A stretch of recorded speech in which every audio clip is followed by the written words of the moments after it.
vidas, elas venham reverberar, Senhor. Não só para esse tempo, mas também para os próximos 10 anos, 20 anos, 30 anos. Pai, que a Tua graça e o Teu favor esteja com cada um daqueles que estão aqui. Que cada coração, Senhor, seja como um terreno fértil para acolher a Tua palavra e viver, Pai, de maneira plena e abundante, assim como o Senhor tem liberado para nós. Em nome de Jesus. Amém. Meus irmãos, a paz do Senhor. Glória a Deus. A paz do Senhor, amém. Muito bom estarmos aqui nessa noite para celebrarmos a Deus por tudo que Ele tem feito nesses 10 anos aqui da MAP. E eu me encontro muito alegre, me sinto privilegiado por essa oportunidade. Quero ser grato a Deus, ao Bispo Emerson, à Bispa Regina, a todos os irmãos que nos recebem com tanto carinho. É muito prazeroso poder fazer parte desse tempo de festa. Nós já estivemos aqui ministrando uma vez, então essa é a segunda vez que nós estamos aqui. E eu quero pedir aos irmãos que os irmãos tenham um pouco de paciência comigo, que eu sou um pregador que eu começo um pouco devagar e depois a gente vai acelerando. Mas eu prometo que eu vou ser breve nessa oportunidade.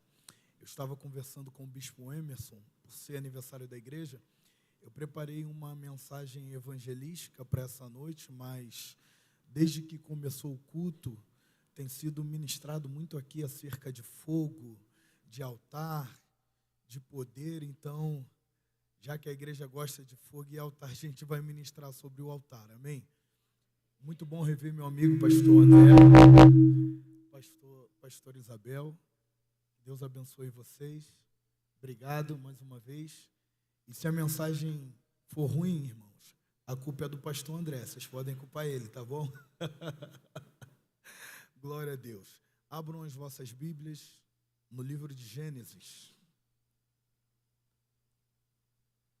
Livro de Gênesis, capítulo 4.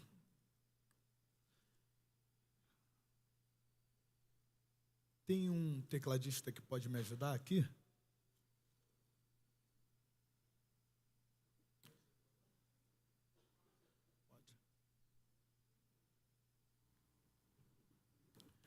Livro de Gênesis, capítulo 4.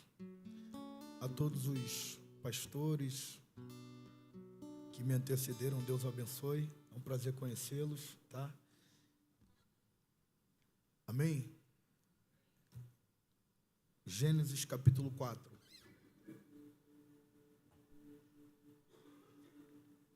Nós vamos ler do verso 3 ao verso 7. Vai dizer assim: passando algum tempo, Caim entregou ao Senhor uma oferta dos frutos da terra. E Abel trouxe também as primícias do seu rebanho.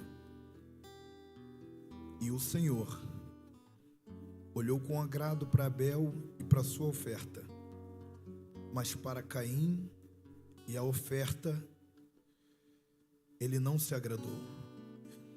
Por isso, a ira de Caim se acendeu e o seu semblante desfaleceu. Então o Senhor disse a Caim: por que você está irado? Por que desfaleceu o teu semblante? Se você fizer bem, não será aceito? Se, porém, não fizer, saiba que o pecado o espreita a porta e deseja governá-lo, mas você deve dominá-lo. Amém. Glória a Deus.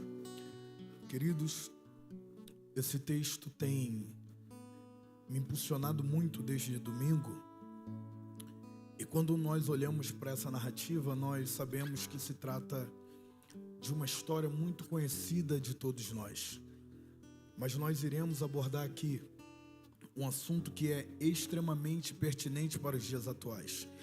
E a proposta dessa reflexão é tentar nos conduzir através de um prisma consciente que seja capaz de discernir as intenções da sociedade na pós-modernidade e desvendar os valores que têm moldado o comportamento dessa geração. Até porque nós estamos inseridos em um tempo que tem sido marcado por uma geração extremamente ambiciosa, que tem cultivado o desejo de projetar a sua própria imagem, exibindo versões da vida, onde a sua aparência assume um lugar de protagonismo, mas em contrapartida não se dá a devida atenção na preservação do coração. E um dos estímulos que tem impulsionado essa necessidade compulsiva de obter o reconhecimento através da hiperexposição é promovido pela polarização das redes sociais, porque a internet criou um ambiente onde a visibilidade passou a ser encarada como sinônimo de valorização, fazendo com que o Instagram e o TikTok se tornasse uma espécie de vitrine, onde as pessoas usam a sua própria imagem em busca de obter o máximo de validação. E dessa forma, aquilo que deveria ser apenas um instrumento de comunicação começou a ser transformado em uma ferramenta de validação. E essa psicose da vaidade tem feito com que as pessoas invistam de uma forma muito agressiva na transformação da própria aparência, porque se tornou mais fácil mudar a estética do corpo do que recuperar a integridade do coração. Se tornou mais fácil mudar as características do rosto do que transformar o próprio caráter. E esse tem sido o diagnóstico de uma geração que tem feito de tudo para chamar atenção através da sua própria aparência. E por isso mudam o rosto, mudam os olhos, mudam o nariz, mudam a boca, tomam manjaro, vão para a academia e por aí vai.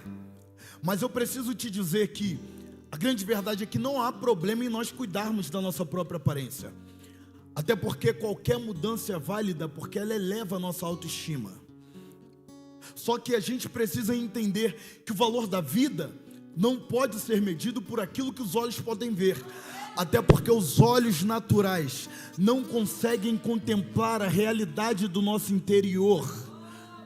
E aí, quando a gente percebe que os olhos naturais não conseguem contemplar a realidade do nosso interior, a gente consegue compreender que por isso, muitas vezes, atrás de um rosto maquiado, de um corpo bombado e de uma aparência bem produzida, existe uma alma completamente adoecida, porque deu prioridade ao corpo, mas não fez a preservação do coração. É por isso que todas as vezes que a Bíblia decide tratar de aspectos relacionados ao coração do homem, ela não se refere a ele a partir de uma questão anatômica e biológica. A Bíblia aponta para o coração do homem como a fonte da vida humana, porque a nossa mente filtra as nossas ideias, mas é o coração que apacenta as nossas decisões. Provérbios capítulo 4, verso 23, Salomão vai dizer: sobre tudo que se deve guardar, guarda o teu coração. Sobretudo é uma expressão que demonstra a certeza de que nós temos muitas coisas a serem protegidas e guardadas, mas acima de todas elas, o coração deve se tornar a maior prioridade, porque existe uma grande possibilidade de que ele possa se perder, até porque a nossa vida caminha na proporção do que habita no próprio coração, e se é dele que procedem as saídas da vida, tudo aquilo que nós somos por fora é apenas reflexo do que nós cultivamos por dentro. Tudo aquilo que nós mostramos por fora é apenas uma parte do que nós cultivamos por dentro. E o texto que nós escolhemos para essa noite vai mostrar de uma forma muito clara a bifurcação e o contraste de uma geração que vive de aparência e da geração que se aproxima do altar com integridade. Quem ainda quer ouvir essa palavra, diga amém. Glória a Deus, glória a Deus. O texto que nós lemos vai mostrar para nós a história de dois irmãos que cresceram no mesmo ambiente, mas que desenvolveram habilidades completamente distintas. Porque um se tornou um agricultor e o outro se tornou um pastor de ovelhas. Perceba que apesar de terem sido gerados no mesmo ventre, a gente percebe que eles desenvolveram uma mente completamente diferente. Até porque eles passaram a enxergar a vida de uma forma subjetiva e individual. E isso nós podemos observar no momento em que eles se aproximam do altar para oferecer uma oferta para Deus. A gente precisa entender que no livro de Gênesis, a oferta possuía uma característica completamente diferente daquela que posteriormente seria estabelecida na lei mosaica. Porque aqui não havia uma lei para o holocausto, não havia um sistema que determinasse de forma detalhada como que a oferta deveria ser feita. Não havia nenhum método que pudesse mostrar como que a oferta deveria ser realizada. Não havia nenhum método prescritivo sacrificial que pudesse guiar essa atividade. Porque em Gênesis, a oferta funcionava como um ato voluntário, onde um indivíduo poderia demonstrar a sua devoção a Deus através de um ato de adoração. E isso aqui mostra para nós que, apesar de não ter uma lei, havia um único critério que poderia medir ou avaliar uma entrega que era feita no altar. E esse critério era a condição do próprio coração. Porque quando alguém trazia uma oferta diante do altar, automaticamente a oferta que era colocada no altar revelava o coração daquele que entregou. Quando alguém depositava uma oferta no altar, a própria oferta revelava o coração daquele que estava ofertando. Isso aqui revela para nós um princípio que no hebraico se chama de kavaná. Kavaná é a intenção que existe por trás de uma ação. Perceba que a Bíblia registra no Evangelho de Marcos capítulo 12, o momento em que Jesus entra no templo e ele começa a observar o momento em que o povo estava ofertando. O povo estava colocando a oferta no gasofilácio. De repente, uma mulher decide colocar no gasofilácio apenas 2 moedas.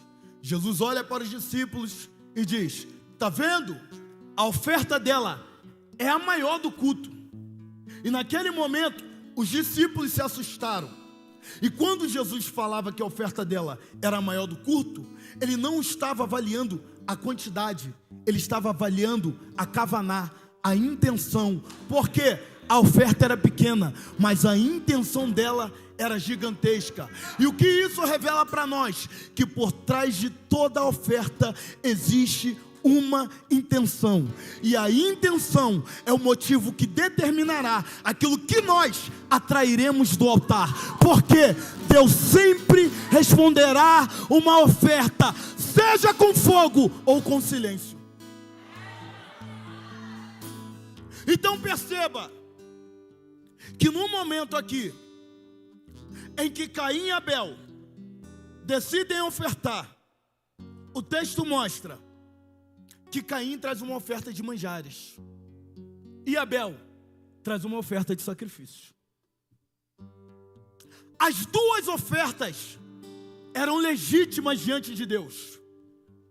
As 2 ofertas eram boas. As 2 ofertas eram extraordinárias. Mas no momento que eles decidiram ofertar, a balança da eternidade entrou em evidência. Era o mesmo ambiente, o mesmo culto, o mesmo altar, mas o resultado foi completamente diferente. E aqui a gente vê que a diferença entre eles estava na forma com a qual eles decidiram se relacionar com o altar. A diferença estava na forma do relacionamento direto com o altar. A atitude de cada um mostrou que a forma que eles se aproximam decifra o coração daquele que ofertou. Por quê? Porque o texto diz que Caim, no fim dos dias, ele trouxe a sua oferta. E Abel trouxe a primícia dos seus rebanhos. Então Abel, ele traz a prioridade. A primícia é prioridade.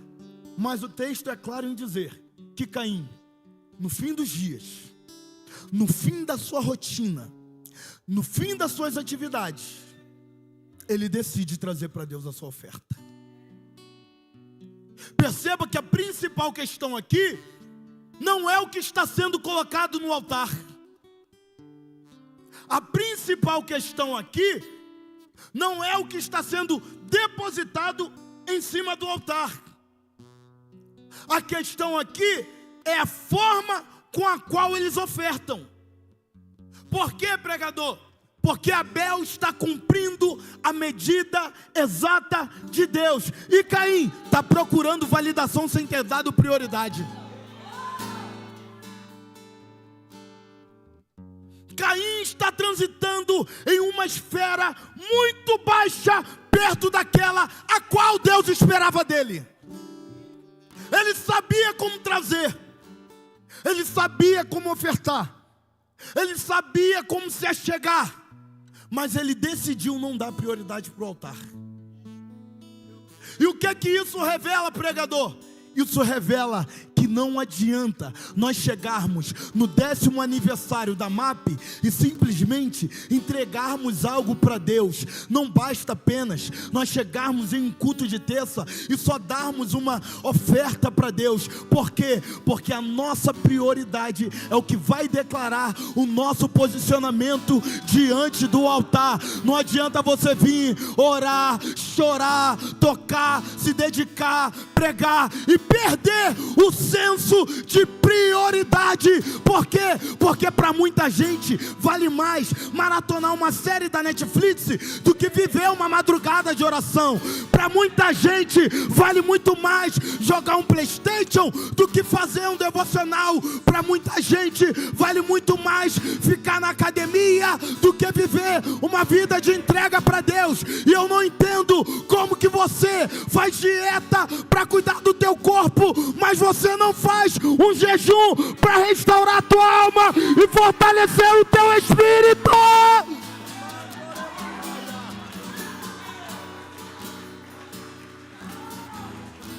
O céu está gritando para nós: prioridade.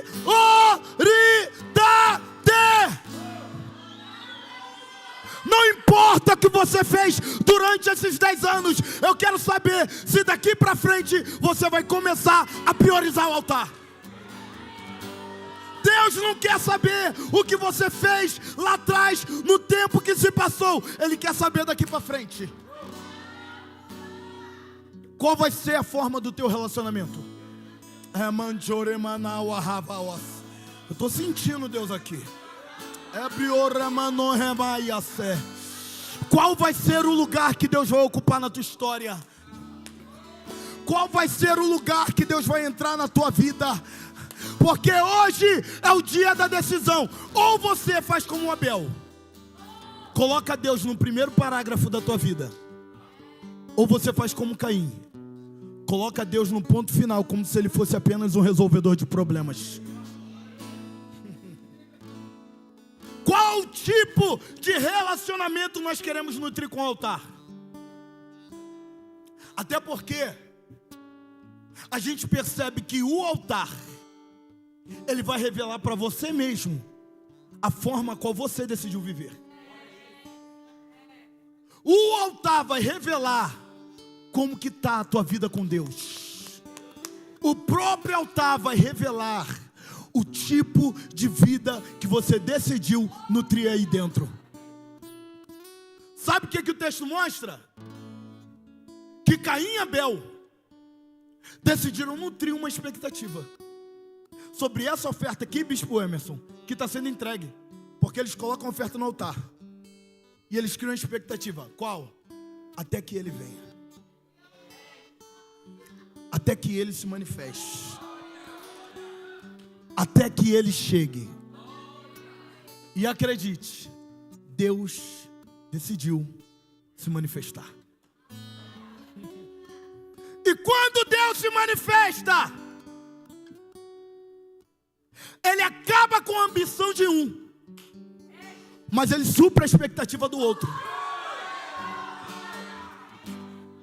Porque o texto diz que Deus recebeu Abel e depois a sua oferta.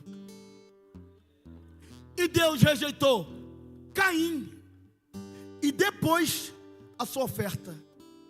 Você está entendendo que Deus só rejeita aquilo que sai das mãos depois de ter rejeitado o coração? Deus só rejeitou a oferta depois de ter rejeitado a atitude do ofertante. Porque Deus está cansado de uma geração que tenta manter uma aparência disfarçada de devoção. Deus está cansado de uma geração que tenta mostrar aquilo que o coração não consegue carregar. Porque aquilo que a mão faz, o caráter não sustenta. E por conta disso, Deus está fazendo a separação de uma geração que quer viver diante do altar e a outra que só quer ter expectativas supridas em cima dela. E nesse culto de hoje, Deus trouxe a MAP para dizer: hoje é o dia de mudar a expectativa do teu coração. Deus vai ajustar o senso profético dessa casa.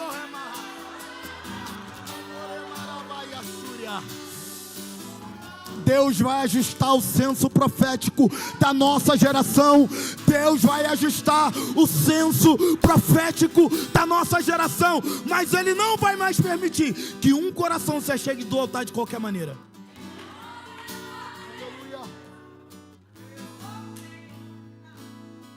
Deus supre a expectativa de um, mas Ele acaba com a ambição do outro.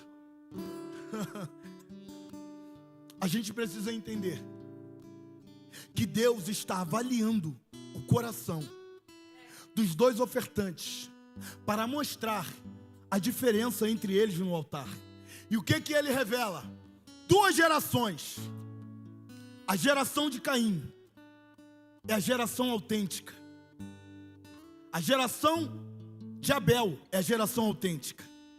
E a geração de Caim é a geração da performance. Qual a geração da performance? É aquela que até traz o fruto, mas não consegue trazer o coração junto com o fruto que apresentou.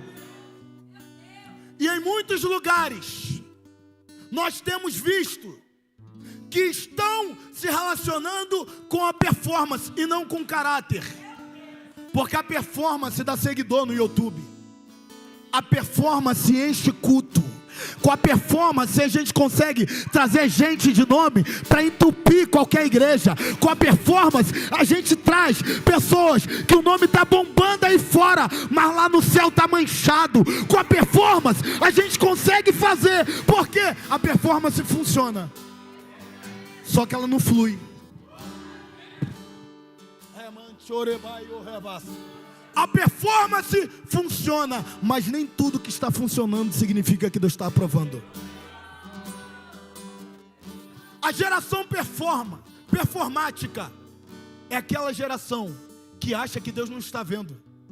Sabe por quê? Porque quando coloca diante do altar, não tem ninguém olhando, a não ser uns olhos com chama de fogo, que não se revela enquanto ele não deseja responder aquela oferta. Quando ele responde, o texto mostra para nós que a resposta de Deus fez com que Caim desse início a uma comparação. Por quê, pregador? Porque quem não entende uma oportunidade acaba fazendo dela uma competição. Ele começa a desenvolver um caráter de comparação, porque Caim olha para o altar ao lado e ele vê o altar em chamas.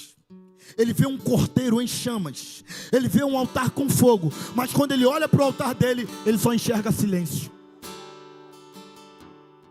Quando ele olha para o altar dele, ele só enxerga vazio. E o fato dele olhar para um altar que está em chamas faz com que ele mude quem ele é por dentro. Porque ele olha para a oferta de Abel. E enquanto ele olha para a oferta de Abel, ele faz nascer aqui uma raiz de conflito. Sabe por quê? Porque ele não suporta a aceitação divina. Ele não aceita uma resposta que sai da boca de Deus. E o fato de não aceitar uma resposta que sai da boca de Deus faz com que ele transforme aquilo que ele tem por fora. Mas aquilo que ele transforma por fora já revela aquilo que já estava por dentro. Porque o texto disse que Caim se irou. Caim estava caindo no seu próprio orgulho. Mas antes de cair nas suas atitudes, ele já tinha caído na sua intenção. Porque a sedução do coração, ela passa sempre primeiro pela mente. E quando ele cai nas suas próprias intenções, o texto diz que ele se desconfigura. Ele muda a aparência. Ele muda o seu semblante. Ele muda quem ele é. E quando o rosto dele muda, o rosto dele revelou a ira do coração. Isso aqui me faz lembrar de um texto. Quando Davi estava com Jonatas, Jonatas disse assim: Davi, meu pai quer te matar. Aí Davi, como? Quer te matar. Só que tem uma questão. Deixa eu ir para o jantar e me assentar com ele à mesa. Porque dependendo da fisionomia da mesa, eu vou descobrir se ele está querendo te matar. Quando Jonatas senta na mesa com Saul, o texto diz que ele muda o semblante. E ali, Jonatas não precisou de palavras. Porque aquele que usa uma narrativa completamente distorcida da fisionomia, o próprio coração denuncia na mesa. E aí, a gente percebe que o rosto dele denunciando a ira, Deus agora decide falar. E quando Deus decide falar, Deus chega para Caim, olha e diz para ele assim: por que está triste o teu rosto? Por que tu mudou tua fisionomia? Por que você mudou quem você é? Por que você se transformou? Só porque o céu não supriu tuas expectativas? Só porque você não foi respondido da forma que você imaginava? Só porque aquilo que você queria não foi feito, Caim? Até quando nós entraremos em culto que vai revelar dois tipos de grupo? Um que sai com o rosto para cima e o outro que sai com o rosto para baixo. Porque a geração de Caim é aquela que se achega no altar para arrancar.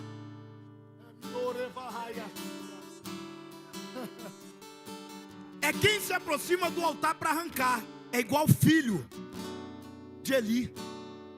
Se aproxima do altar, mas só para tirar, só para arrancar. Me dá, me dá, me dá, me dá. Achando que o altar deve apenas suprir suas próprias expectativas e os seus desejos. Aí Deus olha para ele e diz: Caim, isso aqui mexe comigo. Porque ao invés de Deus trazer uma punição, o texto revela que Deus não joga ele fora. Deus não culpa Caim. Deus não abandona Caim. Deus decide oferecer graça e favor. Deus diz para ele: Caim, por que tu não faz de novo? Por que tu não oferta de novo? Por que você não transforma tudo isso que você está fazendo? Deus está dizendo: eu não vim aqui para te jogar fora. Eu só vim aqui te perguntar se você tem coragem de mudar tudo aquilo que você fez, só que agora fazer de uma forma diferente. Deus está nos chamando para levar o nosso coração de volta para o altar e mudar as perspectivas do nosso interior. Mas entenda, quando Deus diz para Caim fazer de novo, Ele não disse muda a oferta. Quando Ele disse para Caim fazer de novo, Ele está dizendo muda o coração. muda quem você é por dentro. Muda a tua essência. Porque independente do que aconteceu lá atrás, o céu se revela no 10º aniversário da MAP para te dizer: faz de novo, ora de novo, clama de novo, busca de novo, tenta de novo, oferece de novo, faz de novo, porque o altar está dizendo: ainda dá tempo de reverter essa situação. Deus está clamando, e o clamor do céu é uma nova oportunidade. Deus está te dando a oportunidade de transformar teu coração, a tua alma. Ainda dá tempo de mudar quem você é. Ainda dá tempo de mudar, de trazer a devoção de volta, de se colocar diante do altar e dizer: bispo, a partir de hoje a minha vida será uma vida de entrega para Deus, uma entrega com verdade, uma entrega com santidade. Faz de novo. O céu está dizendo para você: faz de novo. Faz de novo, Caim. Sabe por quê? O pecado está batendo na tua porta, como um cão feraz pronto para te devorar. Qual vai ser a sua decisão? Porque é a porta que fala de um acesso no mundo espiritual, entre duas possibilidades: santidade ou iniquidade. Está na hora de você escolher o que você quer da tua vida. Porque o altar não barganha. O altar não faz troca. O altar não negocia. O altar só expõe verdade. Se coloque de pé nesse momento. Ministério de Louvor, me ajuda, por favor.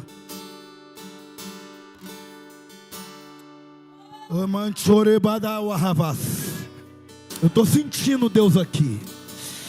E eu sei que Deus vai mudar histórias aqui. Deus está dizendo: dá para ser mais intenso, meu filho. Dá para se entregar mais, minha filha. Porque no próximo aniversário a gente vai entrar com mais unção. A gente vai entrar com mais graça. A gente vai entrar com mais poder. A gente vai entrar com mais garra. Dá para ser melhor. Porque você já foi melhor que isso. Você já se entregou mais do que isso. Você já leu mais a Bíblia. Você já orou mais dentro daquele quarto.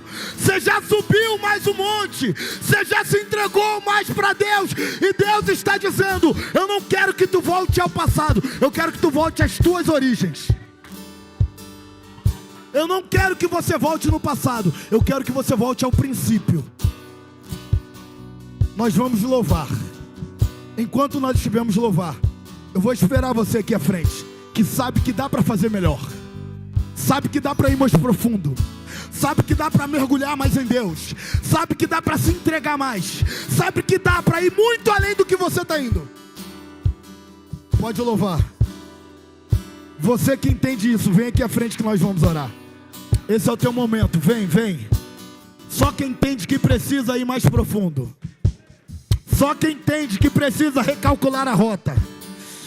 Vem, vem. Faz de novo. Faz de novo. Se entrega de novo. Ora de novo. Mergulha de novo.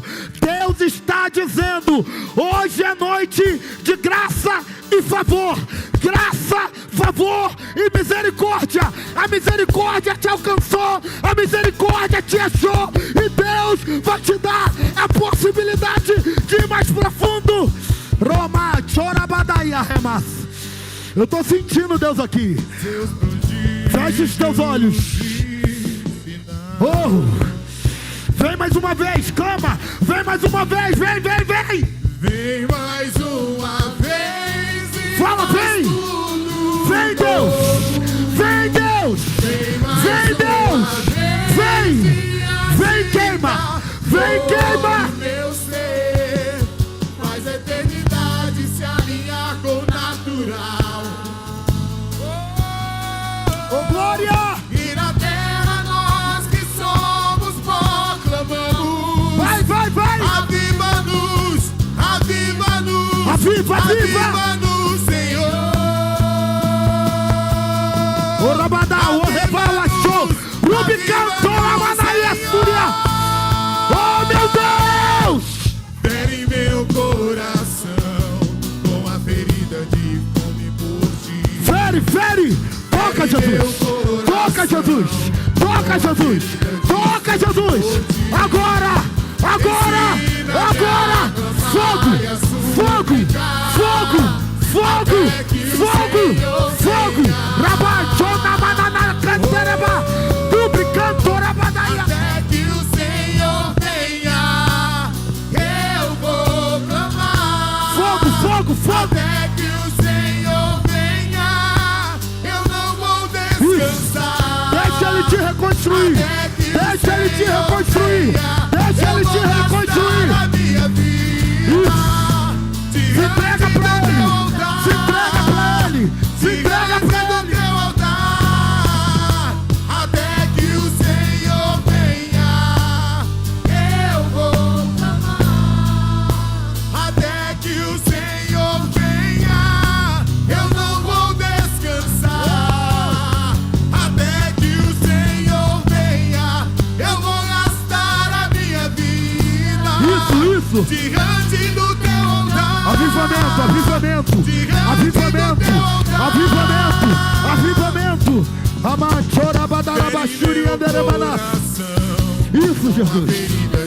Renova, renova, renova! Fere meu coração. Me ensina-me a clamar e a suplicar. Até que o Senhor venha. Oh, até que o Senhor venha, eu vou clamar. Até que o Senhor venha, eu não vou descansar. Até que o Senhor venha, eu vou gastar a minha vida diante do teu altar. Diante do teu altar. Até que o Senhor venha, Ora, ora, ora, ora! vou clamar. Volta pro altar! Volta pro altar! Volta pro altar! Volta pro altar! Volta pro altar! Oh, Maior Rabaiaça! Até que o Senhor venha, eu vou gastar a minha vida diante do teu altar. Diante do teu altar. Eu ainda tenho fome. Eu ainda tenho lenha. Pode vir queimar. Queima o altar! Queima! Queima! Eu ainda tenho fome. Diga, pode queimar, Jesus! Pode queimar, Jesus! Pode queimar, Jesus! Pode queimar, Jesus! Pode vir queimar. Pode vir queimar. Eu ainda tenho fome. Eu ainda... Pode queimar. Pode vir queimar. Pode vir queimar. Eu ainda tenho fome. Eu ainda tenho lenha. Eu tenho lenha. Pode vir queimar. O fogo! Fogo!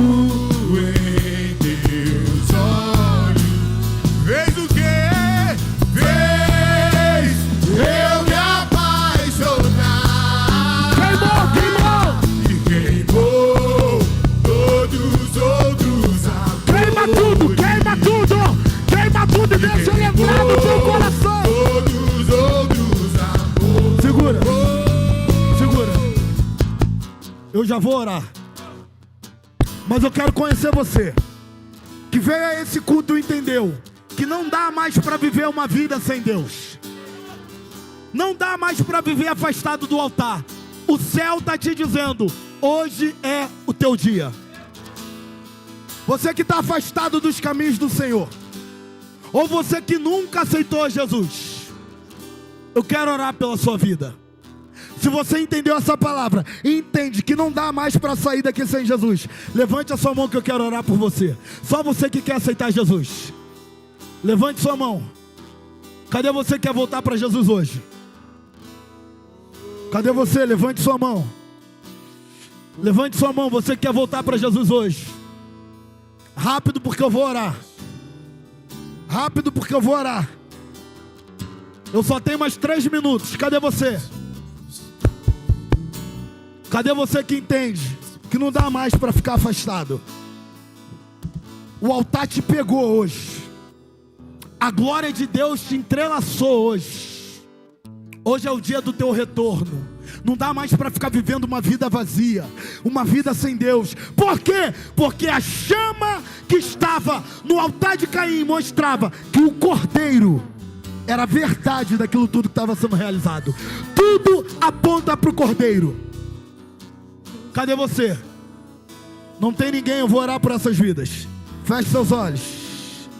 Pai, eu quero te pedir, em nome de Jesus, derrama sobre a tua igreja um novo senso de prioridade. Eles estão aqui porque eles entenderam essa palavra, e eles entendem e sabem que não dá mais para viver no altar de qualquer maneira. Está na hora de dar prioridade, está na hora de ajustar o relacionamento, está na hora de corrigir a rota. Então, como igreja, nós queremos te pedir, Senhor, traga sobre eles responsabilidade profética, favor do céu, misericórdia do alto, e levanta os teus filhos para uma nova temporada. E a partir de hoje, desse 10º aniversário, a MAP chegará em uma nova porção profética. Nesse 10º aniversário, nós cremos que haverá um novo avivamento, uma nova temporada, em nome de Jesus. Em nome de Jesus. Aplaude e glorifica Ele.